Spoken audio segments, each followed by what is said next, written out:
Europe 1, 11h, 13h, Pascal Praud et vous. Merci de nous rejoindre sur Europe 1 de 11h à 13h. Vous écoutez Pascal Praud et vous réagissez en composant un seul numéro, le 01 80 20 39 21. Je salue Géraldine. Bonjour Pascal. Bon, je salue Julien qui est à la réalisation. Bonjour Pascal. Aujourd'hui. Bonjour Julien.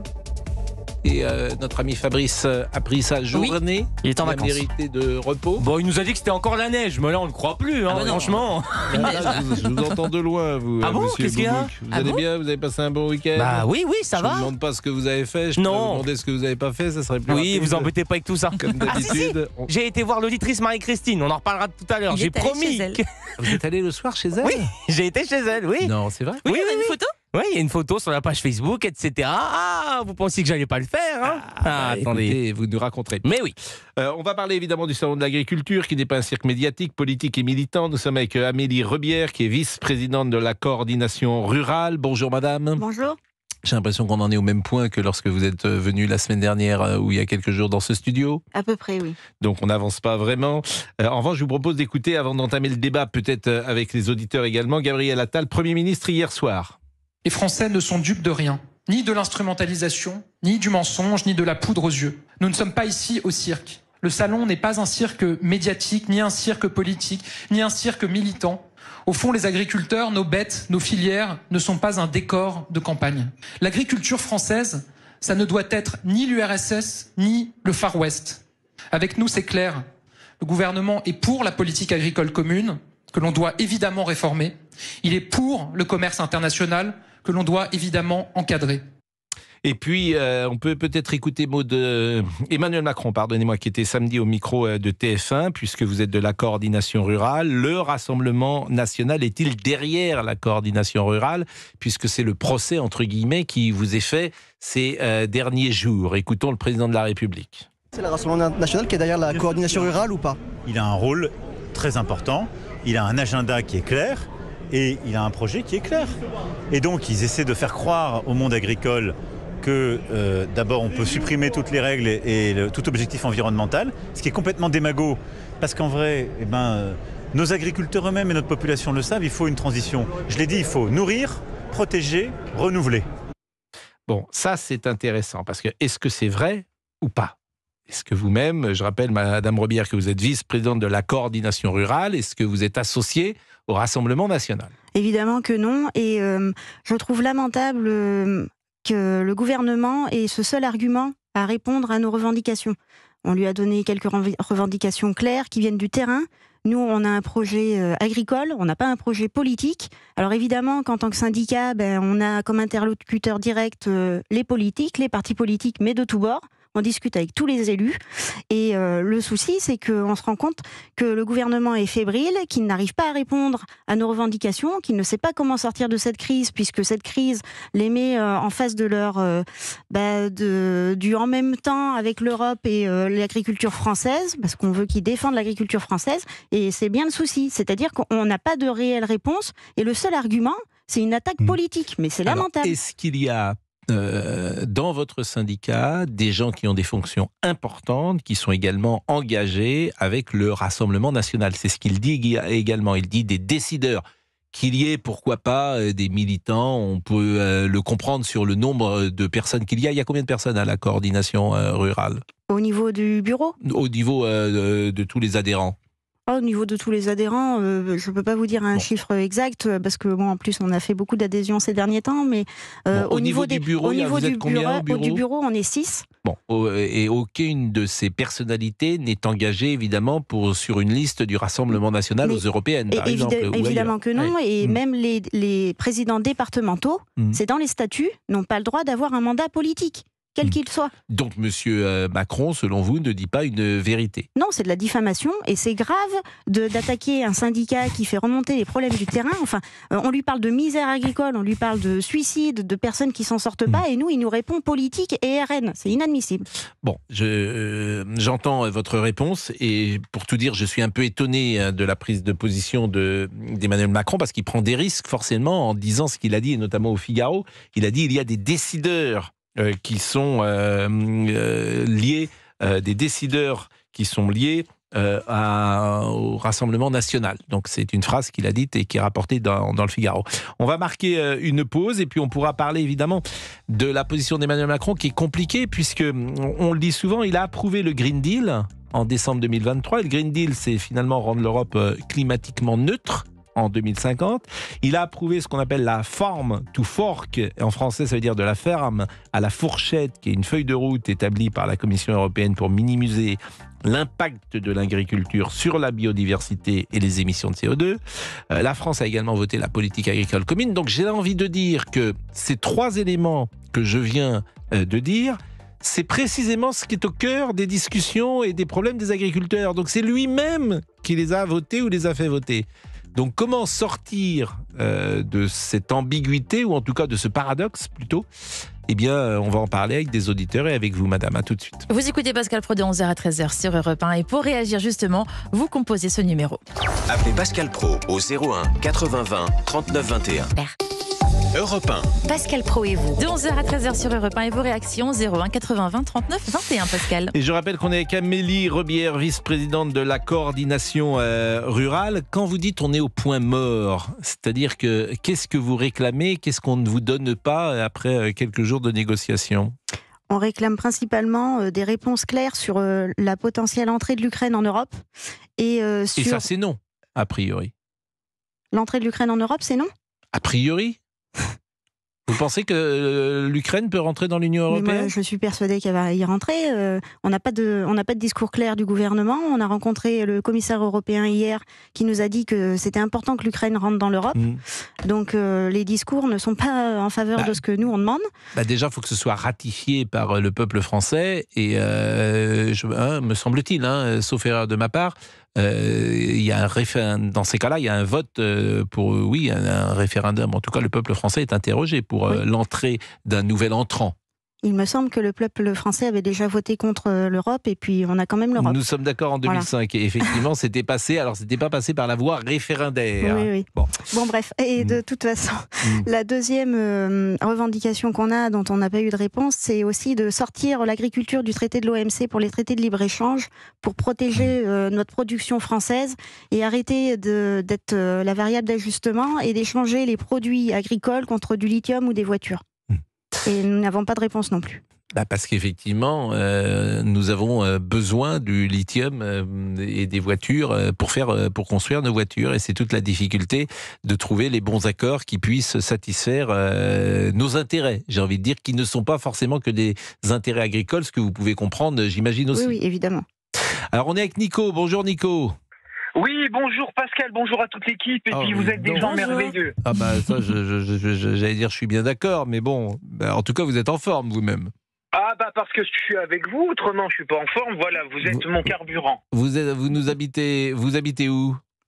Moi je suis, vous savez, le Nico pas content, citadin contre les agriculteurs, j'habite à Nancy, mais je suis sur Épinal en fait, voilà. Vous habitez Nancy et vous habitez donc Épinal également? Voilà, vous travaillez à Épinal, si je comprends bien. Non, du tout, non, je travaille plus malheureusement pour l'instant. Voilà, mais c'est pas le sujet. Bon, vous vouliez intervenir et peut-être proposer ou une analyse ou une solution ou une question? En fait, d'après ce que j'ai vu avec Monsieur Boubouk, moi, je voulais parler des échauffourées qui se sont passées au salon de l'agriculture, que quand ça en vient à des violences physiques comme ça, mais que ça soit pour un agriculteur ou quelle que soit la revendication du mec, que ça soit un citadin, un paysan ou quoi ou autre, on n'a pas porté atteinte à l'intégrité humaine de cette manière violente. Parce que vous prenez sur Macron, ça a beau être une personne que je ne porte pas dans mon estime, ce mec-là, ça reste un humain avant tout. Parce que imaginez-vous, t'as plus d'une centaine de mecs qui vous sautent dessus comme ça fait super peur. Et physiquement, excusez-moi, c'est intolérable. Donc, j'admets qu'on a le droit de porter ses revendications, moi le premier, sur les griefs que j'ai en ce moment avec une certaine entité, mais jamais j'irai à la violence et jamais j'irai péter des émeutes comme ils ont fait. On est tous d'accord là-dessus. On est tous d'accord là-dessus, Nico. Alors peut-être qu'Amélie Rebière, vous étiez présente samedi lorsque le président de la République a déambulé parmi les stands du... Bon, c'est vrai qu'il y avait un climat qui n'est pas serein. C'est horrible. Et puis en plus de ça, en venant sur la sécurité de madame et l'intégrité de madame, comme madame était au salon de l'agriculture le jour-là, imaginez-vous les dommages collatéraux qu'ils peuvent avoir sans parler des CRS qui arrivent à se défendre. Regardez, Macron, bien sûr, il y a une centaine de personnes qui tombent dessus. Imaginez-vous la dame sera à côté, par éclaboussure et collatérale, elle se prendrait des coups alors qu'elle n'a rien à voir dans l'histoire. C'est n'importe quoi. C'est porter à l'intégrité humaine donc de Macron qui avant tout est un humain comme tout humain qui mérite respect sur Terre. Et en plus de ça, de manière collatérale, cette émeute aurait pu éclabousser et venir à s'éclater dans tout le salon, imaginez-vous. Et le traumatisme, ceux qui ils prennent soin de leurs bêtes, ce qui est tout à fait normal. Imaginez-vous le stress de l'animal en voyant cette espèce humaine qu'on appelle l'humain pour lui, qui voit, ça stresse l'animal, c'est pas bon pour la vache, le mouton, le petit poussin, ou quel que soit le gallinacé qui existe. Imaginez-vous, ils disent prendre soin de leurs bêtes, mais à côté de ça, ils font les mecs complètement fous devant eux. Ça veut dire quoi, ça? Pour moi, je trouve ça inadmissible, mais comme vous le dites, on est sur la même longueur d'onde sur ça. Et j'espère que madame n'a pas eu, reçu de violence, que ça soit collatérale, le jour-là. Madame Rebière? Alors non, j'ai pas reçu de violence parce que j'étais fermée dehors. Donc il faut savoir que les images que vous avez vues, c'est parce que le hall 1 a été hermétiquement fermé.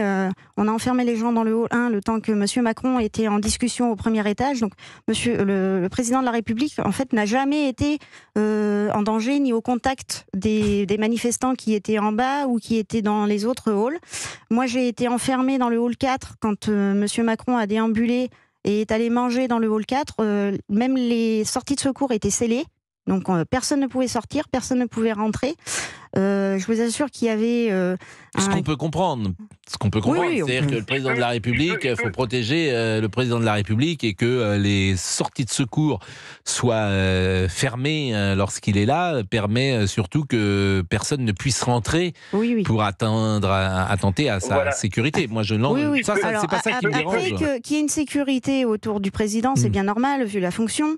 Mais ce qu'il faut comprendre, c'est que les images que vous avez vues, même si elles paraissent très violentes, moi j'étais au salon, j'ai eu aucun souci de ce côté-là, même fermé dans le hall 4, il n'y avait aucun problème. Il faut savoir quand même que ce que vous avez vu reflète la misère et la violence sur le terrain. La réelle violence, c'est un agriculteur qui se suicide tous les 2 jours et c'est 20% des agriculteurs qui vivent sous le seuil de pauvreté. La réelle violence, elle est là. Et le problème, c'est que le gouvernement doit prendre quand même ses responsabilités. Tout ça aurait pu être évité s'ils avaient fait des annonces avant le salon de l'agriculture et s'ils n'avaient pas été dans la provocation en voulant inviter des associations au grand débat pour finir par l'annuler, pour en refaire un simulacre de débat, puis finalement déambuler. Sa place, c'était de débattre et de travailler avec les représentants des agriculteurs. Madame, s'il vous plaît, laissez-moi finir 30 secondes. Oui. Sa place, c'était de travailler, de sortir de cette crise. On lui a donné les pistes il y a déjà plusieurs semaines. Sa place n'était pas d'aller au contact et d'aller, faire un peu plus preuve de mépris et d'orgueil au milieu des allées du salon, alors qu'il savait très bien que c'est pas ce qu'on lui demandait. Oui, alors, donc, j'aimerais répondre à madame parce que je vais lui répondre sur du vécu et en ayant bien analysé ce qu'elle vient de me dire sur quelque chose sur sa forme. Je peux ou pas? Je vous en prie.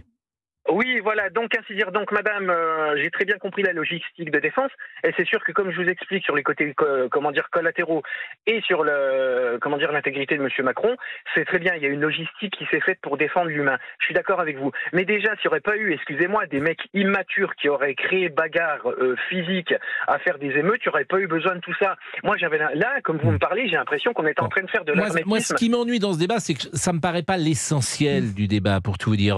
Qu'on en parle quelques minutes, c'est entendu. Les échauffourées, chacun les a vus, il n'y a pas de souci. La colère des agriculteurs, il faut qu'elle soit mesurée, en tout cas qu'elle soit contrôlée plus exactement que mesurée, et qu'on n'aille pas sur des violences. En revanche, le fond du problème, ça m'intéresse. Et le fond du problème, c'est ce que le président Macron dit dans Le Figaro ce matin. Il parle de l'Europe souveraine. Bon, il dit qu'il faut retrouver une souveraineté de l'Europe. Mais il n'y a pas de souveraineté de l'Europe en matière agricole. Donc moi, je voudrais savoir, c'est toujours la difficulté avec Emmanuel Macron, s'il était en face de lui, et je vous pose la question à vous, c'est quoi la souveraineté de l'Europe? La souveraineté française, je peux la comprendre, Mais la souveraineté de l'Europe... Non, je ne vous parle plus à vous, Nicolas, pardonnez-moi. Je parle, excusez-moi de le dire aussi brutalement, je parle à Amélie Rebière, qui est vice-présidente de la coordination rurale. Pour vous, c'est quoi ce concept de souveraineté de l'Europe ? On a du mal à comprendre ce concept dans la mesure où nous n'avons pas les mêmes revenus, les mêmes charges sociales, les mêmes charges environnementales au sein de l'Europe. Il dit, je veux rendre l'Europe plus souveraine. Ça veut dire quoi ? On a du mal à comprendre parce que nous, la piste qu'on lui donne, c'est justement de faire des protections quand même d'État à d'État. Donc on perd sur les deux tableaux, en fait. En fait, il n'a pas compris qu'il était président de la France et pas de l'Europe, et qu'en face de lui, il a des paysans français qui sont en train de mourir, pas des paysans européens. C'est-à-dire que moi, quand je dois nourrir mes enfants... la souveraineté européenne, ça me parle pas, quoi. Je me dis, je vis pas de mon métier, je suis française, j'habite en France, je ne vis pas de mon métier. Je vois pas pourquoi il nous répond souveraineté européenne, alors que nous, on lui dit qu'on est en train de mourir dans nos fermes. S'il veut qu'on importe des produits pas chers et élevés dans des conditions déplorables, parce qu'on est à la pointe du bien-être animal, on est à la pointe de l'environnement en France, il faut qu'il nous le dise tout de suite. S'il faut qu'on fasse autre chose, on fera autre chose et on importera tous les produits et ça sera réglé. Hein. Il est 11h22, nous allons peut-être écouter quelques interventions, et notamment celle de Marc Fesneau, qui est ministre de l'Agriculture. Il était hier sur Europe 1, il est également sur CNews. Écoutez ce qu'il dit précisément une nouvelle fois de la coordination rurale. Il y a une partie de gens de la coordination rurale, manifestement, qui avaient envie d'en découdre. Ce sont des agriculteurs. Oui, mais ça n'empêche pas, quand bien même ce soit des agriculteurs, j'ai entendu un certain nombre de responsables agricoles qui en ont appelé à la raison et au fait qu'on débatte dans un climat qui ne soit pas un climat de violence. Donc ils sont minoritaires, mais manifestement, ils voulaient œuvrer de violence. Ils voulaient agir par la violence. Pourquoi ? Ce sont des militants politiques pour vous, Marc peut-être Fesneau ? faudra leur demander à eux ce que sont leurs cartes et ce que sont leurs engagements politiques. Je dis juste que derrière, il y a parfois des gens qui sont aussi des militants engagés politiques. Donc il ne faut pas être complètement naïf, comme a dit le président de la République. Mais ce n'était pas une colère organisée. C'est le distinguant entre la colère des agriculteurs et une colère qui serait... J'ai entendu un certain nombre d'expressions de ces gens-là qui ont dit on va venir mettre la pagaille au salon il y a 3 jours. Que la présidente, parfois, de la coordination rurale dise « Moi, je n'ai rien à dire sur la violence ». Ça, vous ne l'acceptez pas ? Je trouve que quand on est un responsable, qui a intérêt, quand vous êtes responsable, à dire « Allez-y, allez-y ». Bon, je trouve qu'on ne répond pas au fond, et que lorsque on fait diversion sur l'engagement, moi j'entends ce que vous dites, Madame Rebière, et ça me paraît bien plus important. Comment on va sortir de ça, à votre avis, puisqu'il n'y a pas de... On a l'impression qu'on est dans quelque chose qui est figé, et je me demande même si le président de la République, au-delà de son idéologie, qui est plutôt mondialiste et évidemment européiste, mais lui-même voudrait-il changer de cap? Je me demande s'il le peut et s'il n'est pas lié uniquement par Bruxelles. Moi, je suis persuadée qu'il ne veut pas changer de cap, et tout le problème est là. C'est-à-dire qu'on nous balade depuis des semaines en nous envoyant des mesurettes, en disant « on vous a compris ». Et en fait, ils ont très bien compris nos demandes, et ils ont très bien compris qu'on ne se retrouvera jamais. Ce qu'on demande, nous, c'est une protection au niveau de la France, et lui, il nous répond Europe. Donc, on ne se retrouvera jamais. Alors, qu'est-ce qui va se passer ? Alors là, je ne suis pas optimiste du tout. Les gens vont... vous allez rentrer dans vos fermes ou vous allez... Qu'est-ce qui peut se passer ces prochaines heures ? Il y a un moment, il faut que vous travailliez aussi. Je pense que le gouvernement table là-dessus, c'est-à-dire qu'ils savent très bien que nous, de toute façon, on a un métier. Même quand on est syndicaliste, on a un métier à côté. D'abord... je veux rendre hommage à tous ceux qui travaillent dans nos fermes pendant que nous on est là, parce qu'ils sont formidables, et c'est grâce à eux qu'on peut porter la parole de ceux qui sont dans les fermes. Et le gouvernement table là-dessus parce qu'ils savent très bien que nous on va devoir retourner travailler, qu'on sera à la tête dans le guidon et qu'on aura moins de temps pour revendiquer. Sauf que on va repartir pour mieux revenir, parce qu'on n'a aucune solution. Moi je vais rentrer chez moi, ça paiera pas mes factures. Ça ne paiera pas mes factures.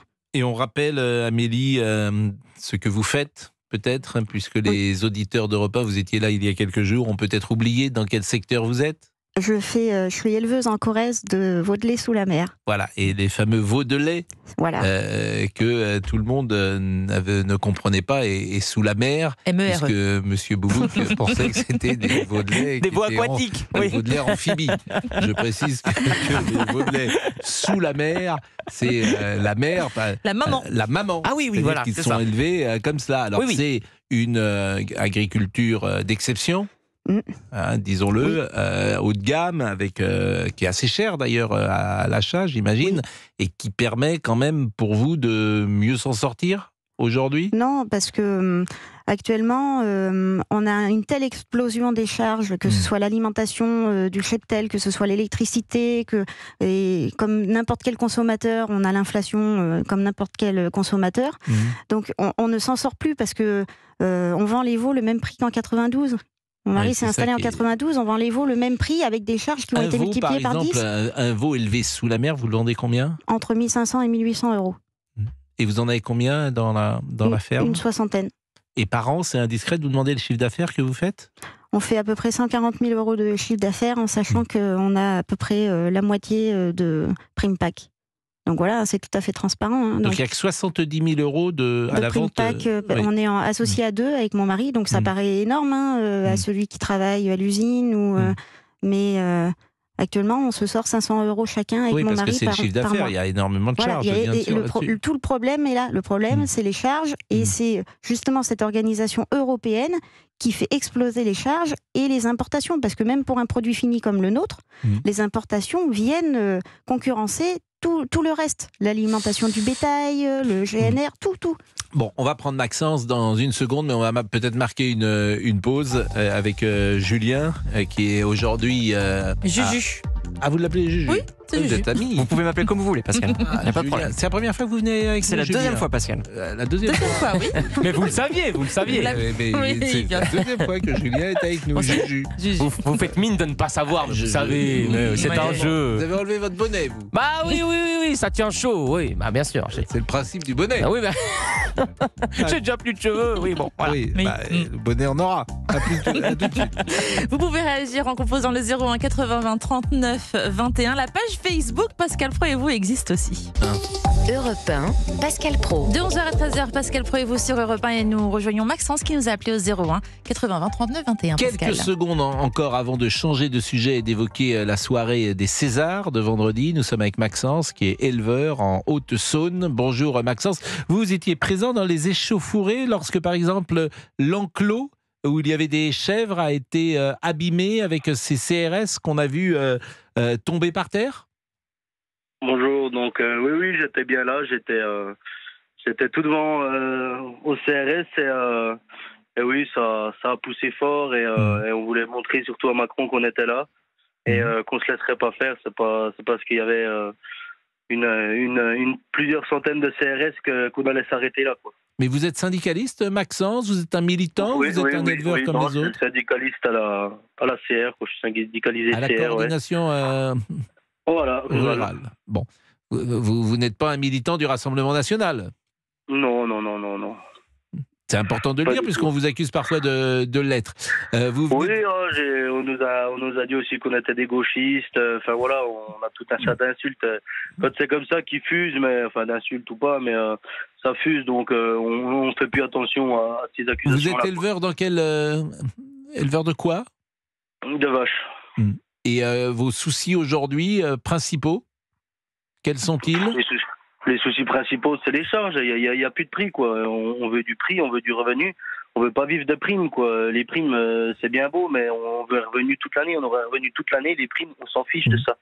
Nous, on cherche pas à ce que la France nous finance des millions, des milliards de. Vous êtes éleveur depuis combien de temps, Maxence ? Vous êtes éleveur depuis combien ? 5 ans. Depuis 5 ans. Et dès le départ, ça a été difficile ou vous trouvez que c'est plus difficile qu'il y a 5 ans ? Non, mais c'est de plus en plus difficile. Et il y a cette histoire de libre-échange aussi qui nous remet encore des bâtons dans les roues. Et c'est inadmissible, quoi. On a des normes en France que dans les autres pays d'Europe, on n'a pas. Et les autres pays d'Europe ont le droit d'importer ces denrées-là que nous, on a des normes obligatoires. Et eux, vu que c'est une agriculture moins contrôlée, on ne comprend pas pourquoi que nous, du coup, on doit être contrôlés autant que ça. Alors que les autres pays qui importent leurs denrées en France le sont moins que nous, quoi. Maxence, j'ai l'impression que maintenant on a bien compris tous les soucis, puisqu'il y a un temps d'exposition des agriculteurs qui est important depuis plus d'un mois. Et effectivement, maintenant, faut que les choses avancent, parce que tout ce que vous direz, j'ai l'impression qu'on l'a déjà entendu. Donc je vous remercie grandement. Maxence, vous êtes reparti en Haute-Saône ? Vous êtes encore à Paris ? Non, on est toujours sur la région parisienne, oui. Ah oui, donc vous êtes au salon tous les jours ? Non, je suis pas au salon, on est en train de repréparer quelque chose, donc voilà. Qu'est-ce que vous... attendez, qu'est-ce que vous repréparez? Vous repréparez quoi? Ça, je ne dirai rien, là-dessus. Attendez, oui, mais comme la vice-présidente de la coordination rurale est là, elle n'est pas au courant de ce que des militants de la coordination rurale préparent, Madame Rebière? Non, comme ça, moins on est nombreux à le savoir, moins on peut parler sous la torture. Ah bon, écoutez, écoutez, préparez, je ne sais ce que vous allez préparer. Maxence, moi j'ai pas de conseils à donner à personne, mais pas de violence, c'est tout ce qu'on demande. On n'avait pas de violence, on ne veut pas de tout ça, on veut juste se faire entendre, c'est tout.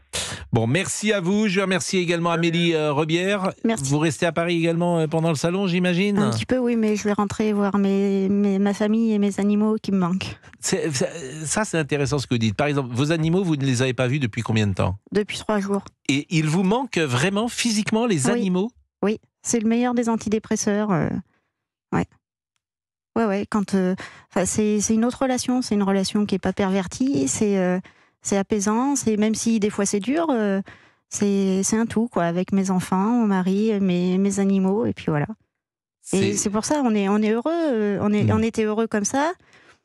On arrivait à payer nos factures bon an mal an, mais c'est pour ça que maintenant c'est de plus en plus dur, et c'est pour ça qu'on est là, pour sauver tout ça. Non, mais on avait eu une discussion formidable parce que vous nous aviez raconté votre itinéraire qui est peu fréquent, puisque vous êtes né dans un milieu aisé, à Tours, et que vous avez fait ce choix par amour, en rencontrant un jour un agriculteur, et que vous étiez parti dans une aventure qui vous emmène là où vous en êtes aujourd'hui.